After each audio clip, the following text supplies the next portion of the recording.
Greetings, everybody. It's me, Frank Fry, the Gaming Geezer, coming to you live from Gainesville, Florida on a Wednesday night. It's about 7:15 here, Eastern Standard Time. Yeah, like you really care about that. So I'll just dive right into my ramble and ramble away. Friday, this past Friday, was my 67th birthday.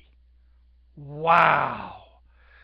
What's that old saying? If I'd have known I was going to live this long, I'd have taken better care of myself. Yeah, that about covers it. That about covers it, but still, got plenty to be thankful for. What I'd like to do now is kind of give you an idea of what gaming looks like to the Gaming Geezer at 67. Now, I actually got into role-playing games, I'd say around 1977, 78. So, we'll call that, that's a good-sized chunk of my life was spent in this hobby. I'd gotten into historical miniatures earlier. In around 1972 is when I really got going with them. The reason why I bring the historical miniatures up is because, in my view, a lot of the first RPGs were pretty simulationist. You could tell their wargame roots. Some reached heights of, or depths, depending on your viewpoint, of complexity that were mind-boggling. I particularly remember a lot of games from Fantasy Games Unlimited. They came out with Chivalry and Sorcery. Wow, was that chock full of detail and crunch. Woo! They had one called Space Opera, which, at least in my group, actually took us about 2 to 3 hours straight of a lot of number crunching to come up with a character. They had another one called Different Suns, I think it was. I swear you had to have a degree in systems analysis and mathematics, dual degrees, just to figure out the character generation system. Now, those are some extreme examples, but it was out there because it was, in my opinion, built on the simulationist principle, which means basically a rule for everything and everything has a rule. So that a lot of times you basically wound up playing the system and not really doing any kind of storytelling or whatever. But then on the other hand, back in those days, I had time for all-night sessions, so it really didn't matter. Where we'd play 8, 10, 12 hours at a pop. Man, those days are gone. So things cruised along. You got better stuff, I think. They evolved more and more. Basic role-playing came out from Chaosium,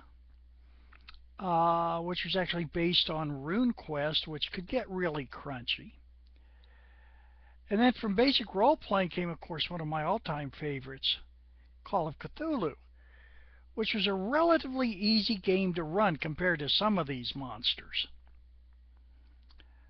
So you started getting more and more storytelling effort. Probably the one breakthrough game, at least for me in terms of storytelling, believe it or not, was an old one called Ars Magica.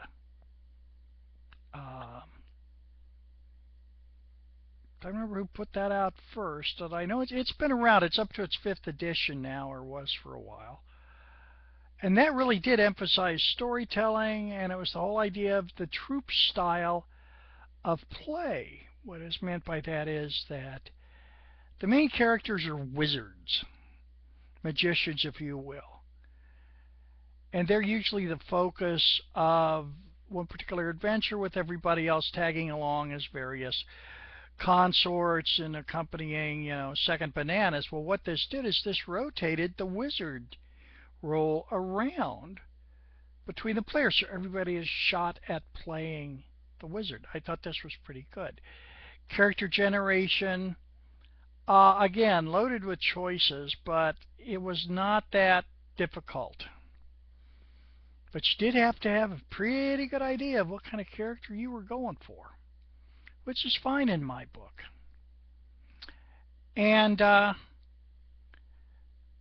systems, some of the ideas at least, saw their ultimate fruition in 1991, Vampire: The Masquerade. That's when that came out. And it was very interesting, because now you had the storyteller, the world of darkness, the storyteller, storytelling type games. Boy, did that grate on some people's nerves. Didn't on mine. I thought it was a really good idea. Of course, also with the original Vampire the Masquerade, you had this huge meta plot, which was wandering around through the background, which, it was pretty decent. There's a lot of really excellent talent that went to work there for White Wolf. That really, really, I think, they made some breakthroughs. Things started getting better. One of the things that you note starting sometime in the 90s, the mechanical systems kept getting easier and easier, and less intrusive. There was more emphasis on the storytelling than there was on playing the system. And now we have some fabulous games out there. Again, a big shout out to Monty Cook and company of Monty Cook Games for Numenera, which is just an amazing setup. It's an amazing game system because it's fairly minimal. The mechanics are quite easy. Makes it easier to run, makes you more able to tell stories, to get the players into it. I think this is a tremendous breakthrough. And then, well, let me backtrack a little. I also played Dungeons and Dragons, which, if you look at the first two editions, were really, mechanically crunchy. But to me, the ultimate one was 3.5.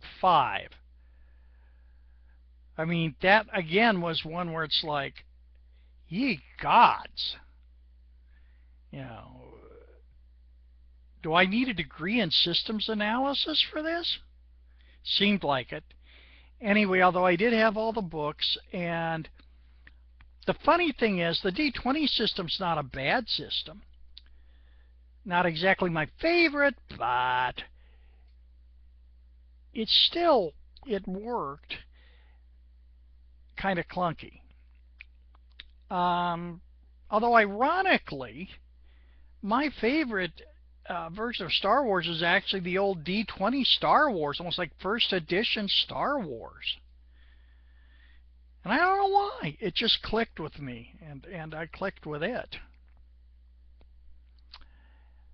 So, but then you hit 4th edition, which I completely ignored. Pathfinder came out, and everybody said, well, that's 3.5 done right. I'm sure it is. I know a lot of people that play it, a lot of people that run it, that are really, really good folks. So shout out to you, Dominic Trascritty, my old and good friend. Dom does a lot of Pathfinder, and he enjoys it. Probably not really my cup of tea because there's just so much complexity in it. Now, I've tried others. I've done RuneQuest. I used to do Stormbringer.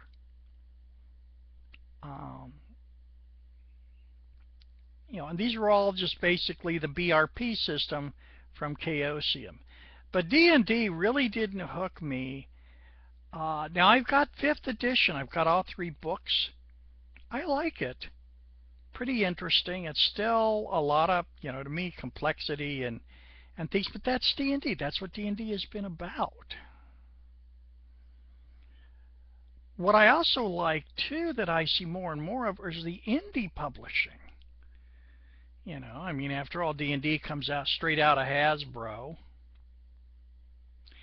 And, corporate decision making. So, I like to see that. I like a lot of the indie games. I also like Traveller. Traveller is actually the first RPG I ever played, I ever ran back in 1977, 3 little black books. It was a tremendous amount of fun, and we had a ball with it. I put in a lot of hours playing and running Traveller back in the day. And I've seen a number of iterations for it. The Mongoose Traveller isn't bad. I'm not sure about this new one. That's a pretty hefty tome. But okay, I'll probably give it a shot someday. But right now, we're having a great deal of fun playing Numenera. But Traveller is a classic, and the Traveller universe was very interesting. Up until they had the Emperor assassinated, and then I kind of like, oh really? I just kind of lost interest in it after that. GURPS actually brought it back, kept with the old universe, and that was kind of fun. A lot of the supplements were very good. What is there, however, let me wrap this up, because I see I'm probably just rattling on. That's right, I'm 67, I'm entitled. I'm a geezer. I've been playing games. I rolling D20s while you were still pissing your diapers, boy. Yeah, really, I don't really care for that attitude. I think, the hobby itself is so creative and just so exciting. And I like the fact it's getting more and more diverse. That's what I like seeing. And I look at today's RPG scene, and I actually think that as a hobby, it's actually grown, in my opinion. It's actually gotten better. There are a lot of high-quality games out there. The graphics are amazing in a lot of these games. There's new and innovative systems. Numenera, for example, which uses the Cipher system. And there's a lot of material out there that is genre or licensed. So I'll give you a quick rundown if I can remember. Brain's turning slowly to Swiss cheese. My rundown is this: Numenera, Hollow Earth Expedition, and Call of Cthulhu. Those are probably my top 3 heavy hitters. There's a lot of other good games out there. These are just my particular favorites. But there's a lot of good gaming out there, and the internet, YouTube, chat, not only allows an old geezer like me to kind of burble and ramble on, puts a lot of people together. I have friends now all over the world that are into gaming. It is just remarkable. So, I think I've run out of things to ramble on about. Until next time, y'all take care. Have fun gaming. Have fun. Play games. Roll dice. Yeah. That's what it's all about. Thank you.